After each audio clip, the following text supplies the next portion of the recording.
Hi viewers, welcome to mister Vivek channel. நான் உங்கள் விவேக். இன்னைக்கு வீடியோவில் கேங்ஸ் ஆஃப் கோதாவரிங்கிற தெலுங்கு படத்தோட ரிவ்யூ தான் பார்க்க போகிறோம். அதுக்கு முன்னாடி இந்த சேனல் சப்ஸ்கிரைப் பண்ணலையா, கீழே உள்ள இருக்கிற சப்ஸ்கிரைப் பண்ணி கிளிக் பண்ணுங்கள், கூடவே பெல் பட்டன் கிளிக் பண்ணுங்கள்.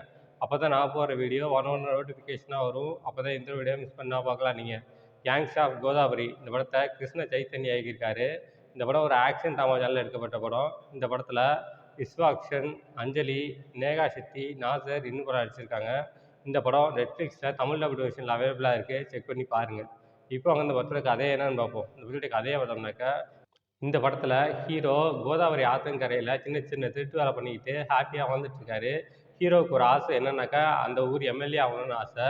எம்எல்ஏ ஆகணுன்னாக்கா 2 பேரால் தான் முடியும். ஒன்று கரண்ட் எம்எல்ஏவாக இருக்க துரைசாமிக்கு போட்டியாக இருக்க நாசர். இவங்க 2 பேர் மனசு வச்சா தான் ஹீரோ எம்எல்ஏ ஆக முடியும். ஹீரோ ஃபஸ்ட்டு துரைசாமி கிட்ட போயிட்டு வேலை செய்கிறாரு. அப்புறம் துரைசாமிக்கு ரொம்ப நம்பிக்கை உரிய ஆளாக மாறுறாரு. அதுக்கப்புறம் போய் நாசர்கிட்ட போயிட்டு, நான் துரைசாமியை எதிர்த்து எம்எல்ஏவாக நிற்கிறேன், என்னை வின் பண்ண வைங்க அப்படின்னு கேட்குறாரு. நாசரும் அதே போல் ஹீரோ எம்எல்ஏவாக நிற்க வைக்கிறாரு. ஹீரோவும் வின் பண்ணிடுறாரு. அந்த அவமானம் தாங்க முடியாத துரைசாமி இவரை ஹீரோவை போட்டு தள்ள முடிவு பண்ணுறாரு. ஆனால் அவரால் போட்டு தள்ள முடியல. அதனால் லண்டனில் இருக்க அவரோட பையனை கூப்பிட்றாரு. இதுக்கப்புறம் லண்டன்லேருந்து வந்த பையன் ஹீரோவுக்கு என்னென்ன ப்ராப்ளம் கொடுக்குறான், ஹீரோ எம்எல்ஏ எலெக்ஷனில் வின் பண்ணானா இல்லையா, ஹீரோ போட்டு தள்ளினாரா இல்லையா, இதுக்கப்புறம் நடந்த சுவாரஸ்யமான விஷயங்கள் தான் படத்தோட மொத்த கதையே. இந்த படத்தோட ரன் டைம் பார்த்தோம்னாக்கா 2 hours 14 minutes, கிட்டத்தட்ட 2.5 மணி நேரம். இந்த படம் வந்து ஃபஸ்ட்டு போஸ்ட் பார்த்தோன்னே கேங் ஆஃப் கோதாவரின்னொன்னே இது ஒரு கேங்ஸ்டர் படம் போல் அப்படின்னு நினச்சேன். ஆனால் இது ஒரு நார்மல் ஒரு ஆக்ஷன் ட்ராமா ஜானரில் எடுக்கப்பட்ட படம். இந்த படம் 2 weeks முன்னாடி தான் தேட்டரில் ரிலீஸ் ஆகிருந்துச்சு. அதுக்குள்ளேயே நெட்ஃப்ளிக்ஸில் தமிழ் டப்டு வெர்ஷனில் ரிலீஸ் பண்ணிட்டாங்க. இந்த படம் வந்து ஒரு பீரியாடிக் படம். 1980s காலகட்டத்தில் நடக்கிற மாதிரி எடுத்திருக்காங்க. சினிமோட்டோகிராஃபிலாம் சூப்பராக எடுத்திருக்காங்க. 1980ஸில் எப்படியெல்லாம் அந்த வீடெல்லாம் இருக்கும், போலீஸ் ஆஃபீஸருக்கு எப்படி யூனிஃபார்ம் கொடுத்துருப்பாங்க, அதெல்லாம் வந்து ஒவ்வொரு மைன்யூட்டான விஷயங்களையும் பார்த்து பண்ணியிருக்காங்க. சினிமோட்டோகிராஃபி ரொம்பவே நல்லா இருந்துச்சு. இந்த படத்தில் ஹீரோவாக வைஸ் ஆக்ஷன் பண்ணியிருக்காரு. வைஸ் ஆக்ஷனோட ஆக்டிங் ரொம்பவே நல்லா இருந்துச்சு. ஸ்டார்டிங் ஸ்டேஜில் ஃப்ரெண்ட்ஸுங்களோட தண்ணி அடிச்சுக்கிட்டு சிகரெட் அடிச்சுக்கிட்டு ரொம்ப ஹாப்பியாக இருப்பார். அப்போ உள்ள ஆக்டிங்காக இருக்கட்டும், எம்எல்ஏ ஆனதுக்கப்புறம் அவரோட ஆக்டிங்காக இருக்கட்டும், ரொம்பவே டிஃப்ரென்ஸ் காட்டி ஆக்டிங் இருப்பார். அவரோட ஆக்டிங் ரொம்பவே நல்லா இருந்துச்சு. இந்த படத்தில் ரத்தம் தெறிக்க ஆக்ஷன் சீக்வன்ஸ் இருக்குது. ரொம்ப ராவாக காட்டியிருக்காங்க. குழந்தைங்க பார்க்கலாமா வேணாமான்னு நீங்களே முடிவு பண்ணிக்கோங்க. இந்த படத்தில் ஹீரோயின் நேகா ஷெட்டி அவங்களோட ஆக்டிங் ரொம்ப நல்லா இருந்துச்சு. அவங்களுக்கு பெரிய ஆக்டிங்கான ஸ்கோப் இல்லைனாலும் அவங்களோட ஆக்டிங் ரொம்பவே நல்லா இருந்துச்சு.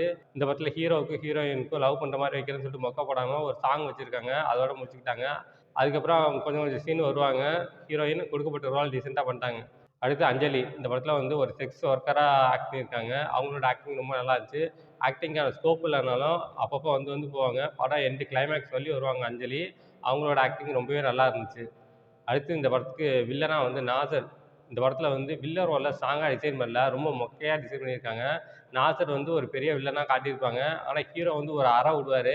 அதிலே காதில் ரத்தம் வந்து இறந்து போயிடுவார். ஒரு அறைக்கே இறந்து போகிறதெல்லாம் ஒரு வில்லத்தனம்ட்டு வச்சுருக்காங்க படத்தில். அதெல்லாம் பார்க்கும்போது ரொம்ப கடுப்பாகுது. அடுத்து இன்னொரு வில்லன் வந்து துரைசாமி படத்தில். அவர் வந்து ஒரு எம்எல்ஏவாக இருப்பார். ஆனால் எம்எல்ஏக்குள்ள கெத்தே இல்லை. ரொம்ப மொக்கையாக காட்டியிருப்பாங்க. ஒன்றும் பெரிய ஆக்டிங்கான ஸ்கோப் இல்லைனாலும் கொடுக்கப்பட்ட ரோல் டீசெண்டாக பண்ணிட்டாரு. இன்னும் கொஞ்சம் அந்த வில்லன் ரோலை மெருகேற்றிருக்கலாம். பட் சொதப்பி வச்சுட்டாங்க. அடுத்து துரைசாமியோட பையனா ஒருத்தன் வருவான். அவனோட ஆக்டிங் அவனுக்கும் ஆக்டிங்கான ஸ்கோப் இல்லை. பெரிய வில்லத்தனமும் காட்டல. சும்மா ரொம்ப மொக்கையாக முடிச்சிருக்காங்க. வில்லன் ரோலை இன்னும் ஸ்ட்ராங்காக பண்ணியிருக்கலாம். மொக்கையாக முடிச்சிட்டாங்க. அதெல்லாம் பார்க்கும்போது ஒரு நெகட்டிவாக தோணுது. மொத்தத்தில் இந்த படம் பார்க்கலாமா வேணாமா அப்படின்னாக்க, இந்த படம் வந்து ஒரு பிலோ ஆவரேஜ் படம். தியேட்டரில் போய் வாட்ச் பண்ணுற அளவுக்கு பெரிய ஒர்த்தான மூவி இல்லை. ஆனால் ஓடிடியில் பார்க்கும்போது ஒரு தடவை பார்க்கலாம். இந்த படம் வந்து 2 hours 40 minutes வருது. ஃபர்ஸ்ட் ஹாஃப் போர், செகண்ட் ஹாஃப் போர். மொத்தத்தில் இந்த படம் எப்படி இருக்குன்னா, இது ஒரு பிலோ ஆவரேஜ் படம். இந்த படத்துக்கு நான் மார்க் 5க்கு 2 தருவேன். இந்த படத்தில் எந்த விதமான அடல்ட் கண்டென்ட்டும் இல்லை. எல்லாம் ஃபேமிலியோட என்ஜாய் பண்ணலாம். ஓகே, இதோட வீடியோ முடிச்சுக்கிறேன். இந்த வீடியோ பிடிச்சிருந்தா லைக் பண்ணுங்கள், கமெண்ட் பண்ணுங்கள், ஃப்ரெண்ட்ஸுக்கு ஷேர் பண்ணுங்கள். இன்னும் சேனல் சப்ஸ்கிரைப் பண்ணலையா, கீழே உள்ள இருக்கிற சப்ஸ்கிரைப் பண்ணுங்கள், கூடவே பெல் பட்டன் கிளிக் பண்ணுங்கள்.